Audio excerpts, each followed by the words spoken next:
Okay, we're back. I'm going to put the tubes, fork leg assemblies back up inside of here. So I'm going to try to tighten this up a little bit. So I got me 3 different punches to try to use.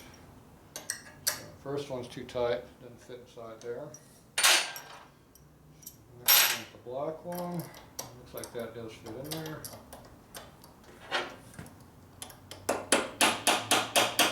Like that, and then we'll tighten it up slowly.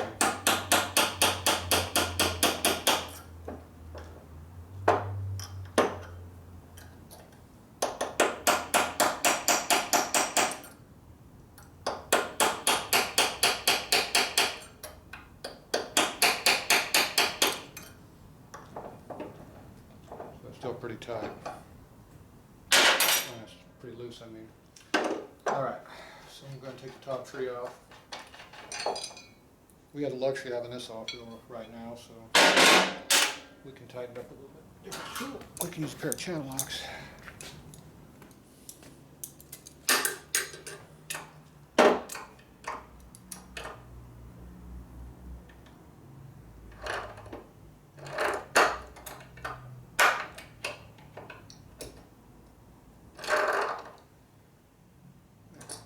Torque on it finally. Oh, there we go. It's not just falling now. Okay, we'll then give it a little more torque.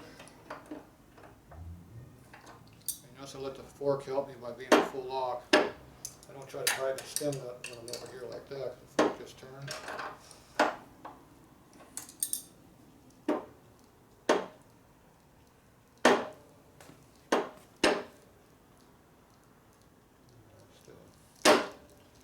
Feels like we're just tightening grease. Anyway, we're working on this nut right here.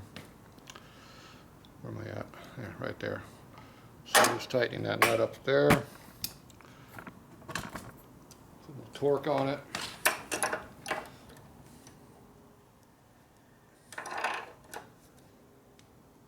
At some point it's going to quit torquing in. There, it finally got tight. There's a lot of give, a lot of pulling. That's probably at least 3 turns from where I couldn't turn it anymore.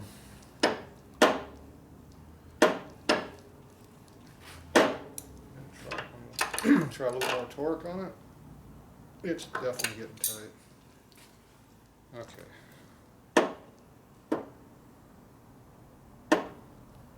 We did use that used bearing in there, so I'm making sure it feels nice and round from that. I think it's alright, feels good. Okay, so we got that where, we got it halfway where it belongs. Put this top tree back up here. Let's see, there was a lock tab that we needed. What did I do with the lock tab?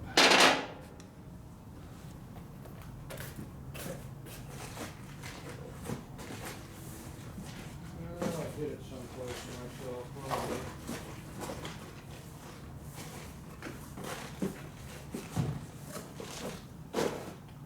I don't see the new one. Thought I grabbed the new one.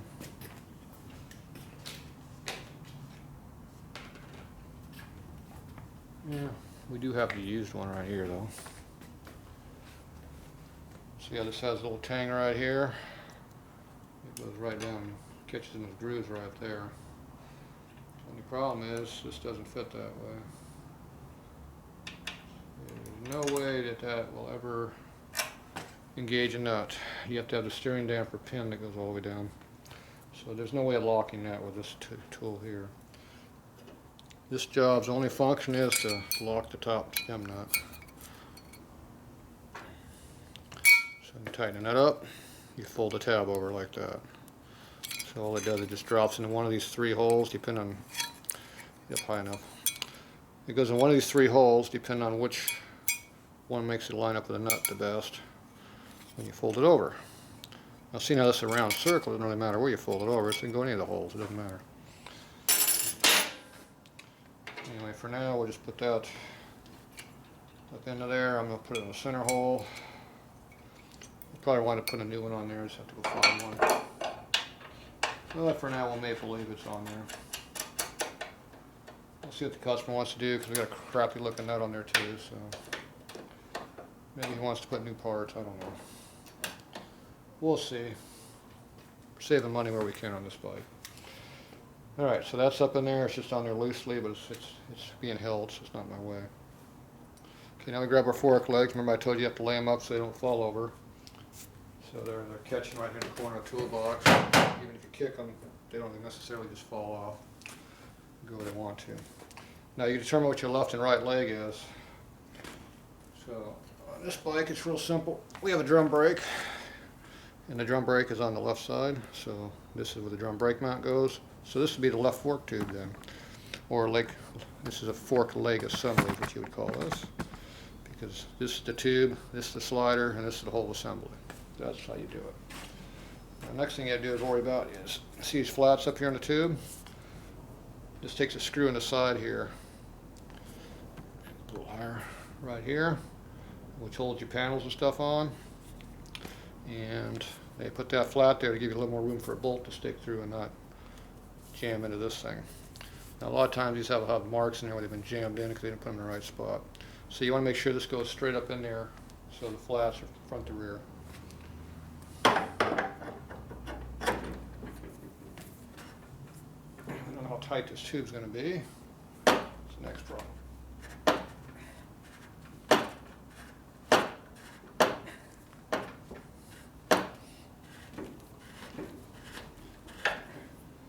A little tight, but not too bad. Now if I put a little lubricant in there, it might help, but yeah, whatever. Not everybody can afford lubricant, right?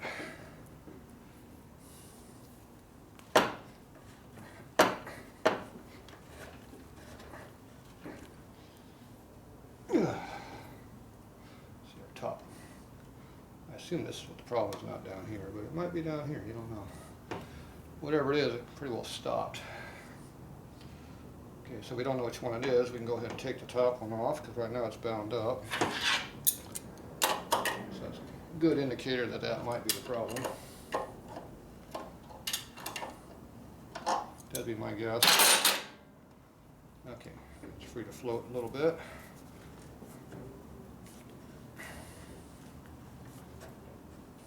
Yeah, it's not. It's definitely not helping me.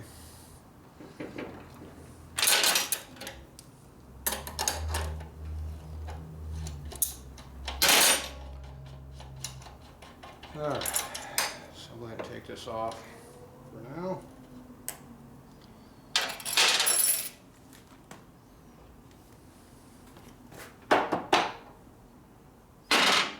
Will this be a problem or not?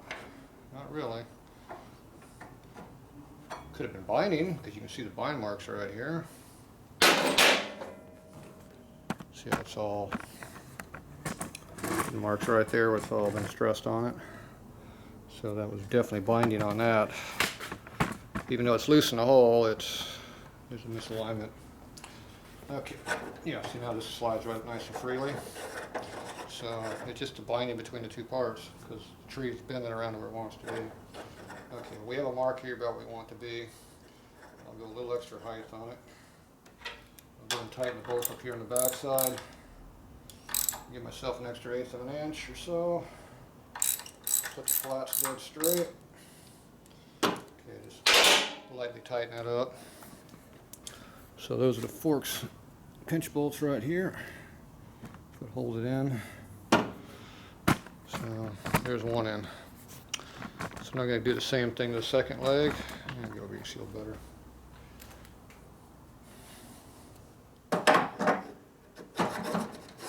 Same deal, this is not tight here. Hold that straight. We'll come up a little extra height on that.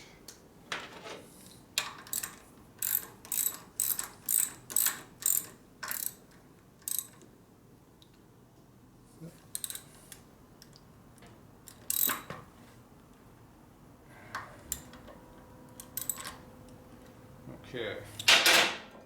Go ahead and put the top tree on here. Now if your fork is bent, the tree, the tube, then this stuff will not line up. It's one way you tell real quick you got to bend the fork. Loosen up the top tree. If it slides up and down evenly, your fork is straight. If it wasn't straight, there's no way you could get the thing on or off. We have a little bit of misalignment, but a little bit's expected. Well, we don't have a lot. That's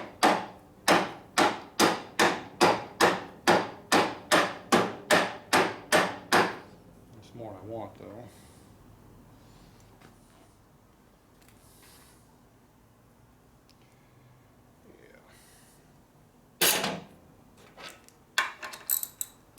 Quite a bit, actually. Okay.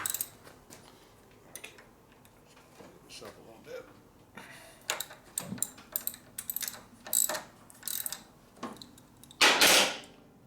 It's definitely tighter on this side than this side. So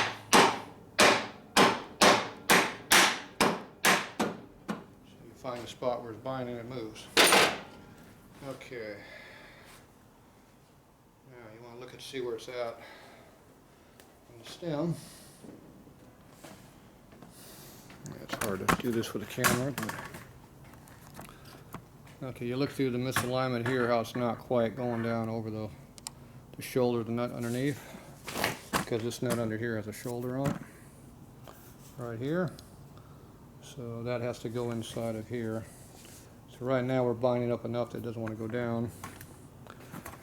So we're just going to go ahead and tighten the nut up a little bit, and we'll kind of force it to go in there a little bit. So we'll force it because it's not beaten straight, and we're at a little bit of an angle, so that'll help pull it in more evenly.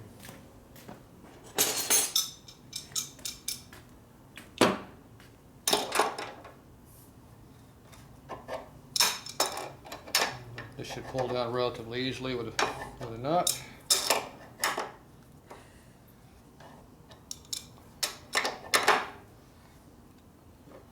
Okay. If you keep torquing this, you're going to bend things, because right now these are being held up in the air. See, we're 1/4 inch high on this side. So we are where we want to be. I want to make sure that my top nuts are in there pretty good. So you can see how the shoulders are lined up. Here, so the bolt's got room. Pull back a little might help. I can't see what I'm looking at, so here we go. So those look like they're in the right spot. So I'm going to go ahead and put the seals on here, top nuts at this point. So these are the top nuts here. These are the seals that go in there to seal it. So it goes in there like that.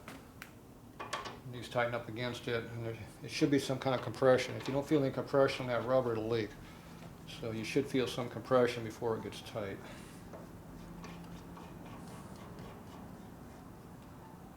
See right there, I'm just getting a little torque. This is barely just above the surface, but it'll have about 30 thou compression on the O-ring, which is what you want. You want to have something. If you got more than 1/16, it won't work, but somewhere between 30 seconds is a sweet spot. This one here is dropped down a little bit, so it'll have to come up slightly.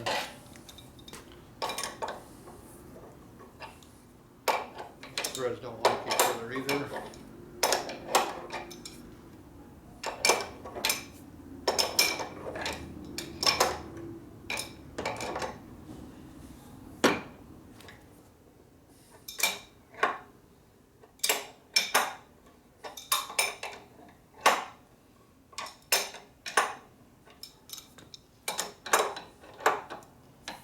So I'm letting the fork help me here. Okay, that's slightly torqued. And now I go ahead and loosen up these pinch bolts a little bit so things kind of self-align.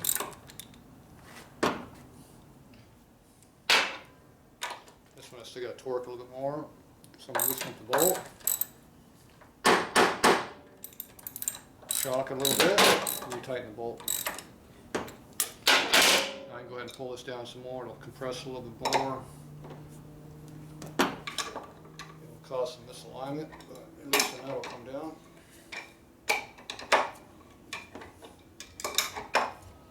Okay, that one's in all the way. So now I go ahead and loosen up the pinch bolts here. They're loose. I go back up here and I tighten it. Now see how this is loose up here now? because this once I took the load off, it pulled down straight and it dropped down onto that shoulder. Now, as I'm tightening this whole thing is sliding down. If you look right here, it's going down a little bit.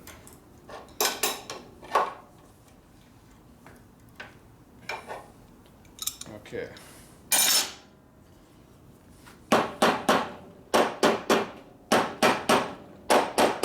Things kind of self-center themselves. Okay.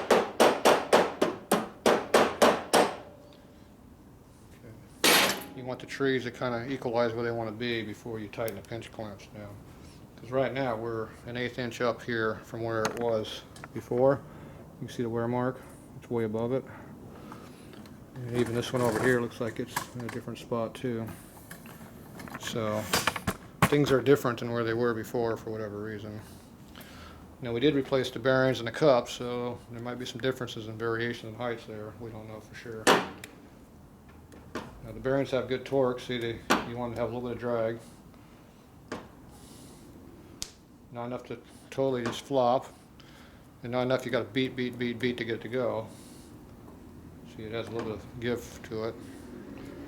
Now that's without the wheel on it. When you got the wheel on it down here and all the weight here, it'll flop all the way. But you want to feel that drag. That's called bearing preload. You got to have some preload. Now as I tighten this nut up here, it'll get slightly tighter, but I already torqued it down a little bit. So we're pretty close. I'm happy with that for now. Seems to be pretty good.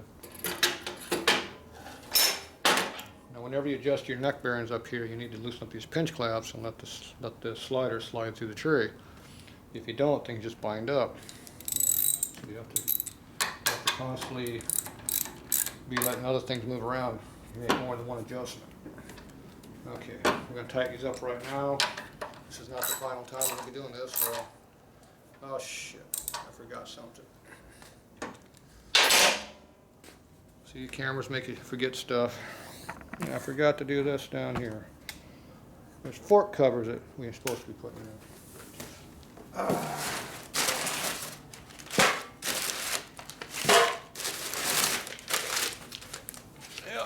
These things, cowbells, I forgot to do it. So there they are right there. Here's the hardware. I had the hardware sitting out for them, but I got a phone call up front and got interrupted and I screwed up. We got another problem. We got a big dent here in the side of this can that wouldn't hurt if that wasn't there. So I need to rectify that a little bit too. This one here was good. Alright. So you want this in the back. And preferably the worst side goes to the inside. Now you can tell this was rubbing on the fork slider right here before. But this is the best looking side. Look how rough this side here is. So I'm going to put this, I think I'll have this marked to the outside because the rest of it looks good. Let's go see what this can looks like. Now this can here, this would be the inside and this would be the outside. So that looks good. But we have a big dent we got to deal with. Alright, so I got to deal with this dent a little bit. So the way you do that was you have to beat on with a hammer. Alright, let me go get my beating tools and I'll be back. Okay, one beating tool, one tool to hit against. Basically what you do, you want a nice piece of round stock that's not all screwed up. You hold that in a vise, you put your can on top of it, and then you beat down right here to knock the dent out. So we're going to use a smooth vise here so we don't chew it all up.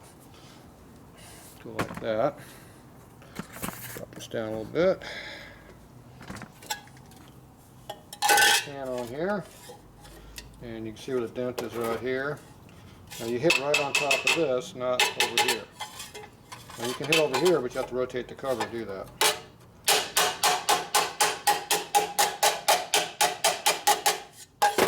So there's one pass across. You can see how 50% of the dent's gone now. I'll try to do it all in one shot, a little bit at a time.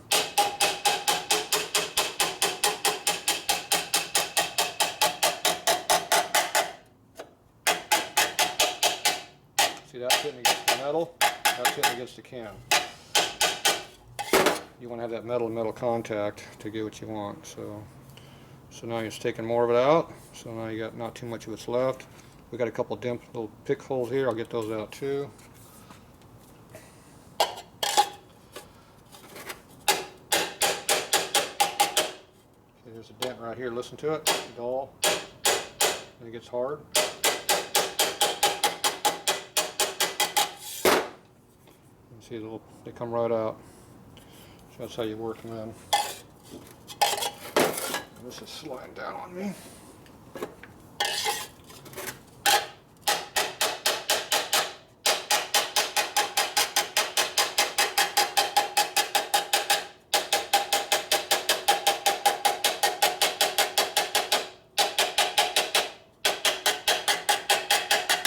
It's all good solid hitting. That's what you want. Now this hammer gets used a lot, so it's real nice and burnished and smooth. It's got a slight curve to it so you don't dig in. So even though it's not a body hammer, it's better than most of my body hammers. Okay, so now you got a lot of real fine dimples on here from where you're hitting on it, but the shape is pretty much back in there. Now you go across here, a little bit of buffing compound, it'll smooth it up quite a bit. You'll still see a bunch of little dimple marks in there, but at least the dent's pretty well gone out of it. So I'll go over that one more time. Okay, we got more dents right over here I got to hit too. Just going to work on a little bit.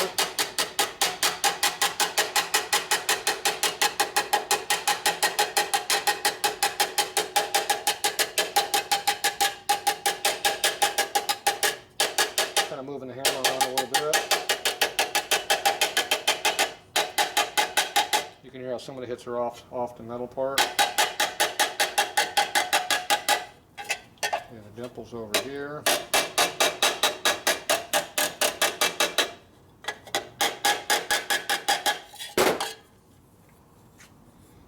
little more on that.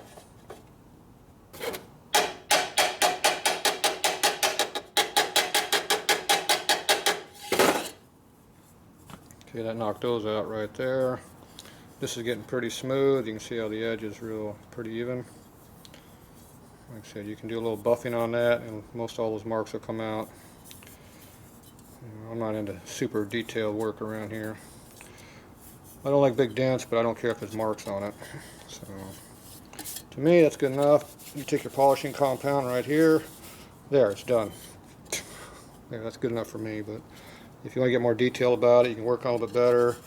You can actually put a dolly on it that has more of a flat shoe on it instead of just to be around like this. And that would give you a little bit better. You can see how the inside is in there. Anyway, so if you had a little bit more of a flat area that would go on it, these dimples would be a little bit smaller, all these impact marks. Pick the degree of level you want to work to. To me, I don't care, so it's close enough.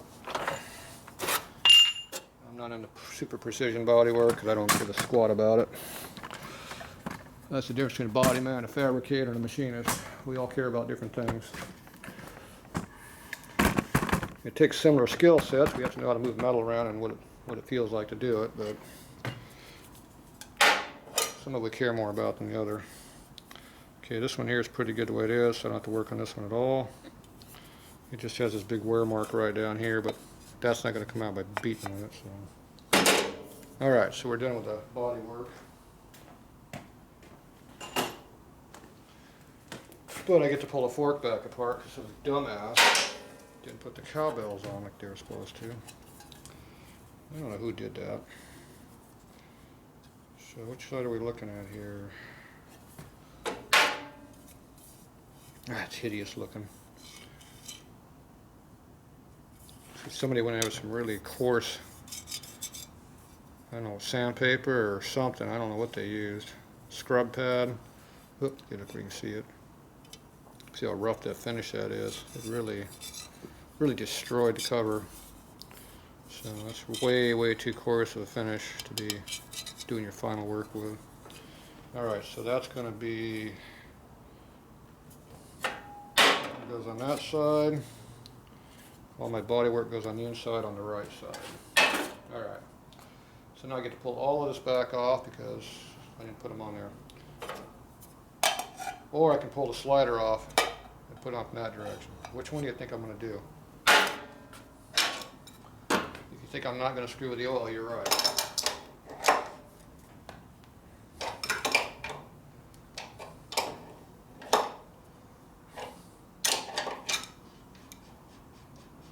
Quite a bit of binding on that thing. That's surprising.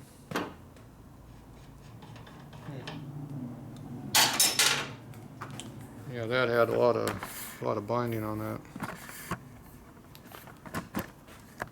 You can see I've got a big gap on the back side and it's hitting up here in the front.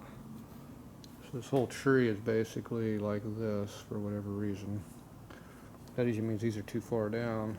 But yeah, I'm not sure what caused that problem. We'll have to pay attention to that when we're putting it together. Obviously we know there's a little bit of an issue there.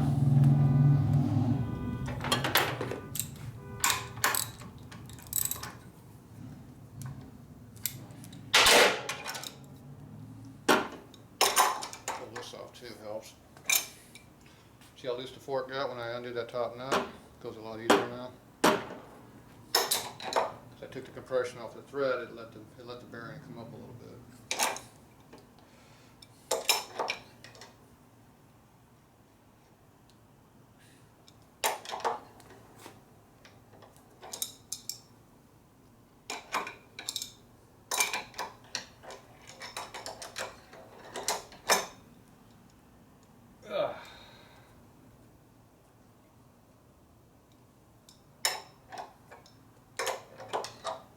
Threads don't like each other.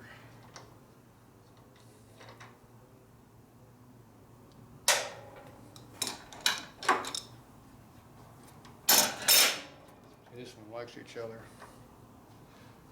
Maybe I'll reverse them. Nah, why do that?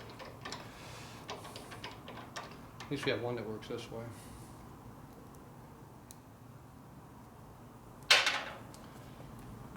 Okay.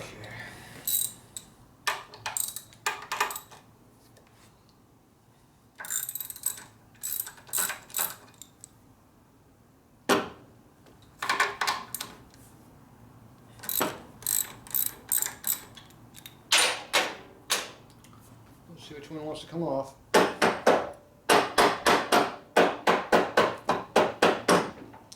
This one.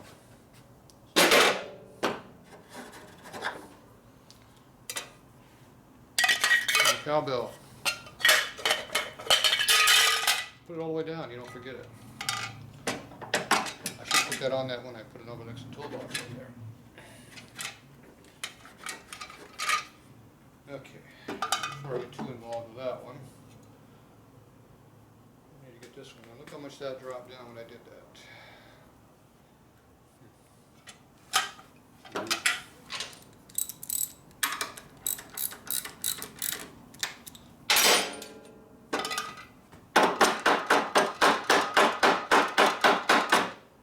Not like this tube.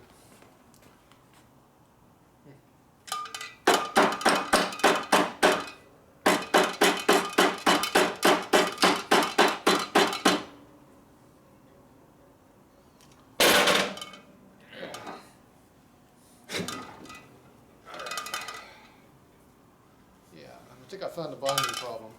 No, this here. Yeah, it appears to be a little tight.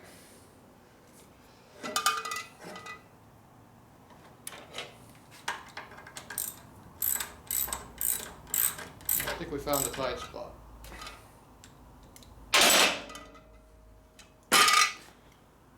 Oh yeah, that's a little bit tighter than it's supposed to be. Yeah, definitely.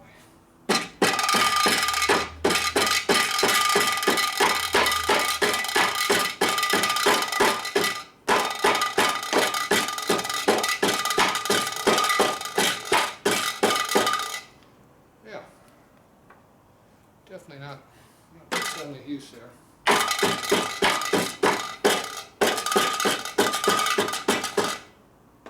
If I use a steel hammer, it'd be better, but it would mark it up more too.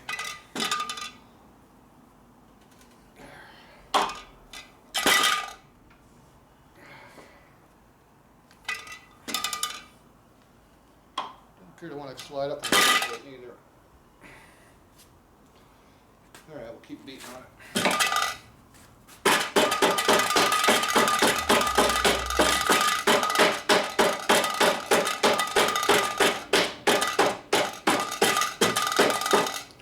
Hey, it came off. Betcha.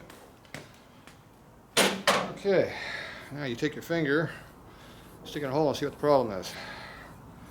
Hole feels good and round, so I don't think that's the problem. I bet you the other part's the problem.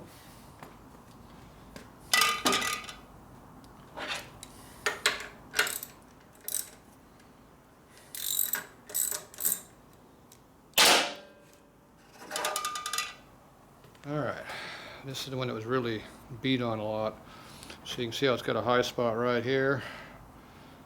This needs to be filed down. And right here you can see it's real shiny right there. That's another high spot that's pretty, makes this thing hard to go up and down.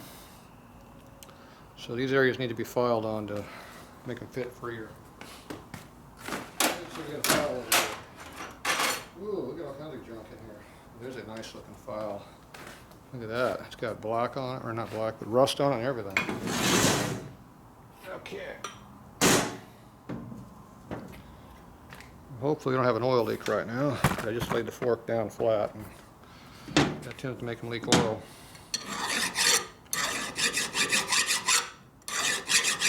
Oh, this is a really good file too.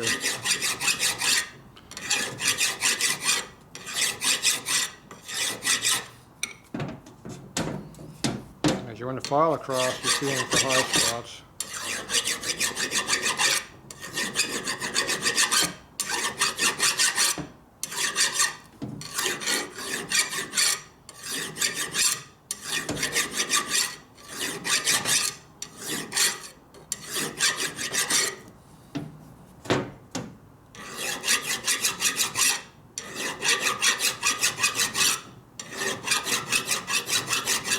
This is not the best file to be using.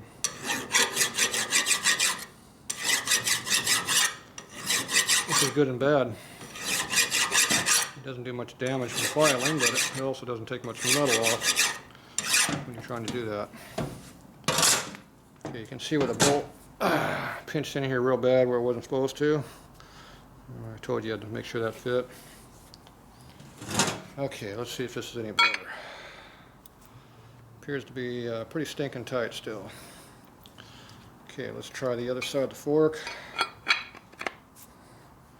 It's a little bit better on this side, but it still doesn't go down. So we got some more filing we gotta do, so we can get a little better file.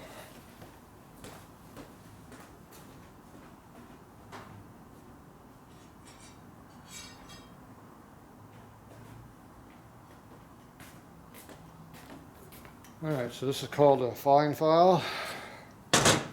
Now single cut means it only goes one direction. Double cut means it's got another cut going this way. You can see how this one's cut right here. It's only one cut. And this is a fine. This side over here is the same, so it's the same on both sides. This one we were using here looks like a single cut too. Okay, this one here is a bastard file. And see, it's a single cut this way. You can also see a little bit of the edge going this way, a little where it's broken, a little bit the other way. So this is a little bit of a double cut. So instead of these being straight lines, they got these little triangles looking at the edges to it. See how this one's straight line, vertical, boom, boom, boom. This one here, you got that checkerboard look to a diamond cut. That's a double cut file. So every one of those little trapezoidal shapes will cut either in two different directions. The single edge only cuts one way. So this cuts more. So it's a bastard file that has no direction it cuts. That's why they call it a bastard.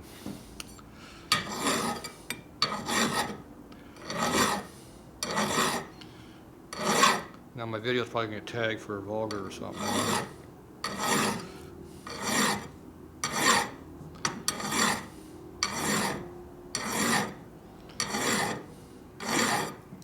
So you use slow, even passes.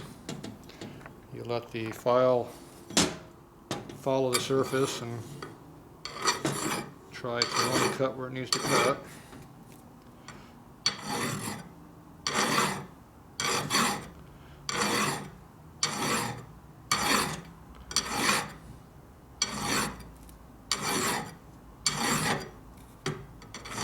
Ideally, I should have put this on the lathe and turned it, but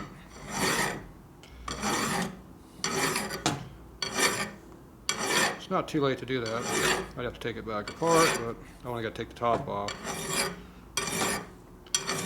Yeah. This way we're showing you how to use a file, so it's all a learning experience. Okay, see we're cutting right here. It's all dull under here, so this is probably a big high spot right there.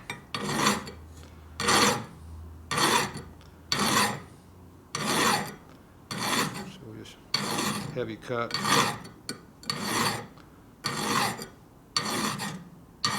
What I do is I push more on this side of my finger here instead of my thumb. So you push them together, it's equal. You push one with the other, it twists it. You twist the file, it cuts in different areas.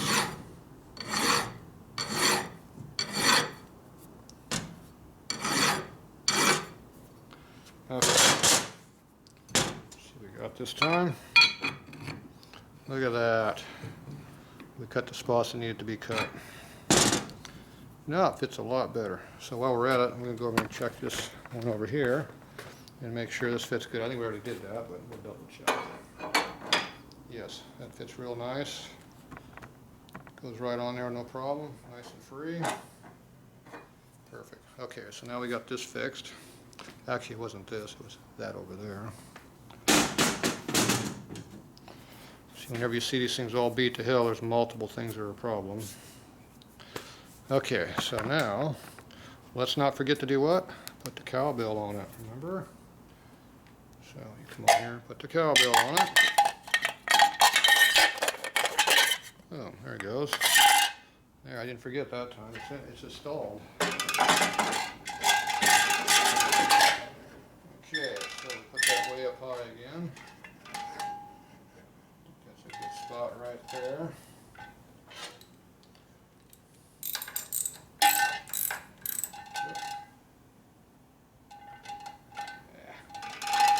About 1/8 of an inch high, roughly. Of course, it drops down as I'm pushing it. Oh well. Here, do the same thing with this one.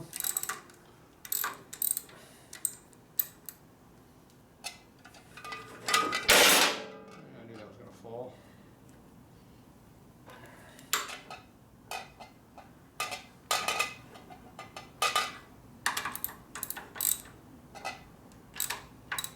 Nope. Got to line up our edges up on top there. Rotate it on me again.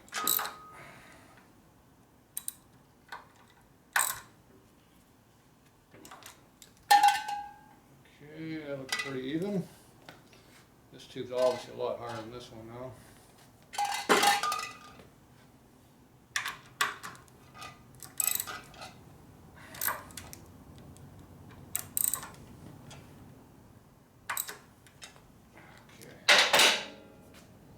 Now if you look at the tree, you can see the angle the fork is put on the bike. See the angle here? See the distance right here and up here? See that's a lot higher here. So the fork is actually back like that compared to the rake. The rake is in the frame. This here puts trail on the bike because it moves this here from here back to here. So it gives you trail. Makes the bike handle better for low speeds and stuff. Higher speeds you go more out. So anyway, they make them a little different. So different year Harleys, they run different trails and stuff, and the frames have different rake in them too. But, they're pretty stabilized by the time they hit swing arm frames. The earlier bikes, rigid frames, they had 3 or 4 different rakes they used over the years. Okay, now look at it, fell right on, and we're only that much too high right now. So it appears I have this leg way, way too high. Let's go ahead and rectify that.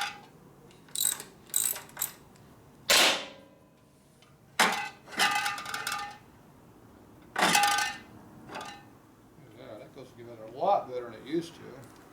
Okay, rotate that so it's square.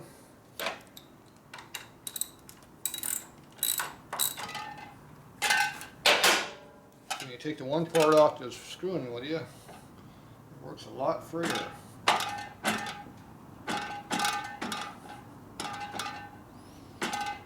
touchy on alignment. Ah. There. When you get it perfectly straight, it goes straight up. But so that's how you want it to fit on, where it slides down like that on pretty much its own weight. That's nice. So that's a big improvement there. I'm not sure about this misalignment angle-wise. I'm not sure what's going on with that. It acts like this tree doesn't match this, which means these are probably bent a little bit. My guess is it's bent back a little bit. It's not supposed to be like that.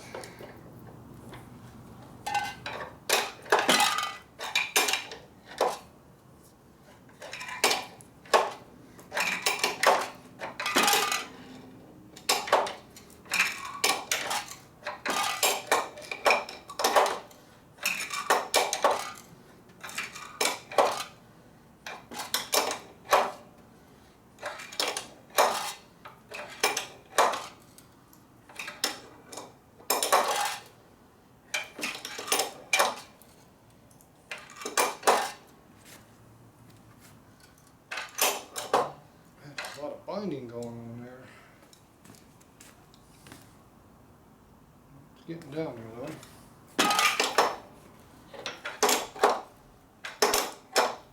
There it goes, getting tight finally. Now, you want to know if the front end's bent or not. Now we got the top tree in.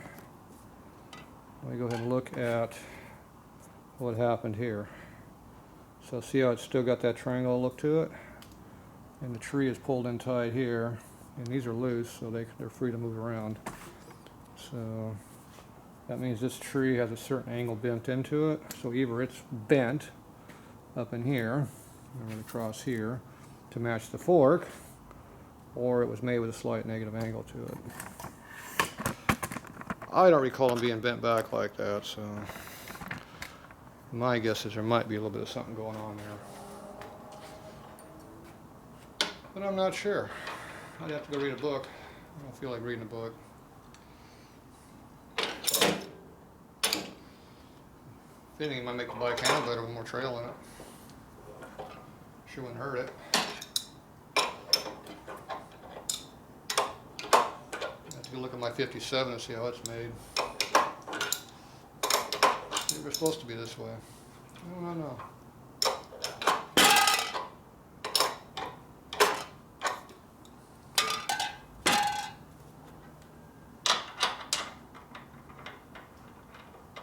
Could go look at that 65. That'd be cheating though. Only problem with the forks all together so you can't see it. So that doesn't work. With the 54 behind me we can look at. But that's not too good of a reference because it's a rigid, not a swing arm.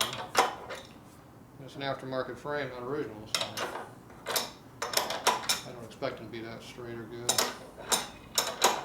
There's another thing I just forgot to do too.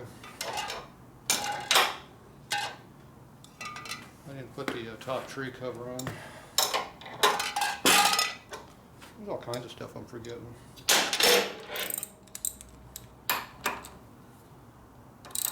Do you notice it moved a little bit? Had a little binding on that.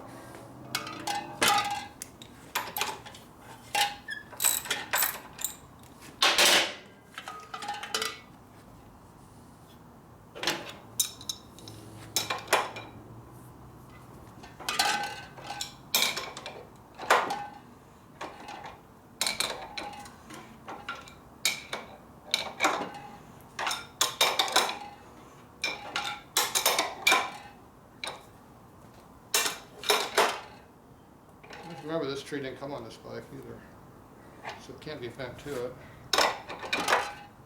We change out the top tree, it's different. Alright.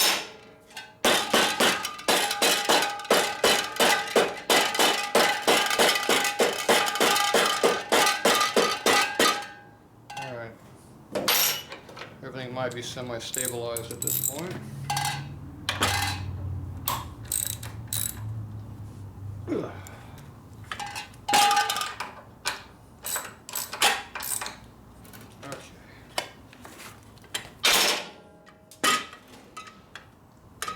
There you go.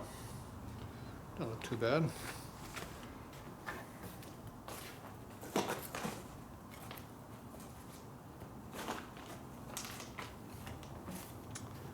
Here's what we forgot to put on.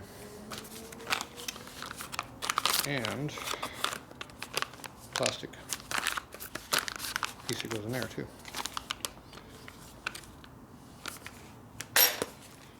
So I have to take those caps back off. Stem nut I don't want to take off. It's good. So we'll have to take it off, put the lock tab on there. And I don't know if the customer wants to do something about that ugly ass nut on there, but my guess is that he's just going to let it be ugly. So, but at least I got to give him a new lock tab. I think I'll draw my limit at this here, not being too pretty. And maybe I'll throw a little bit of silver paint on there real quick too while I'm at it, just to make it look a little better. So, we'll keep the cosmetics up a little bit. Okay, just take a Philister head. Philister head is a straight slot, rectangular shaped screw, not a round head, which would be round. This is slightly curved, but it's not round. It's a 1/4 28 thread, fine thread, and it takes a star washer. So these are the stock factory screws. And these are stock factory covers too. Stock factory covers are a two-piece, how they're riveted together, or spot welded together. That's the original.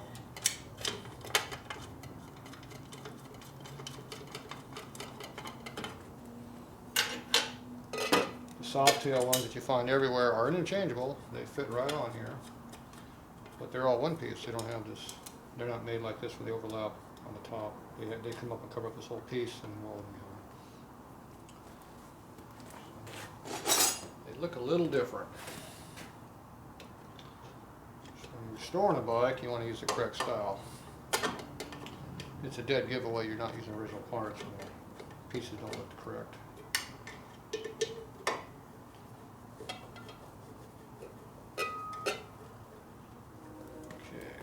Tighten this up, like that.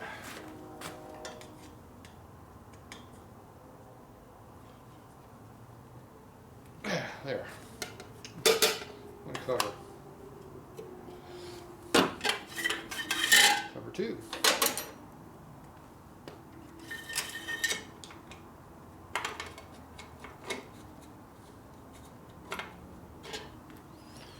Make sure you get both screws started before you tighten them up too far. Sometimes they're pretty far out of alignment.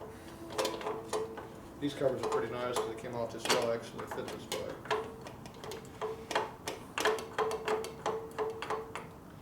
That's not always how these things go, though.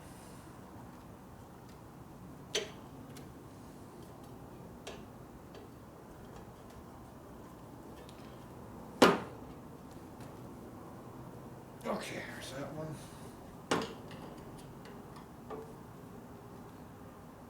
And there's that one. Okay. Doesn't look half bad. Somewhere we've got to find the other panels that go on it.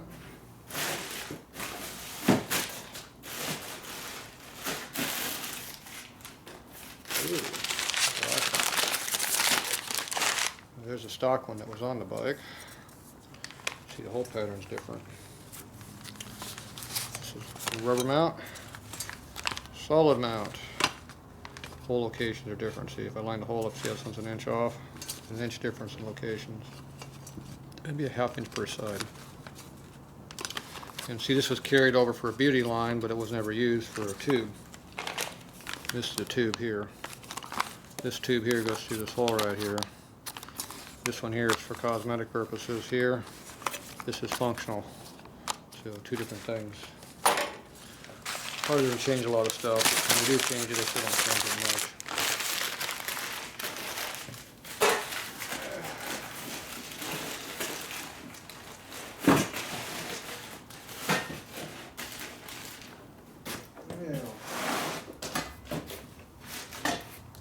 I don't see the headlight covers anywhere that we're going to use.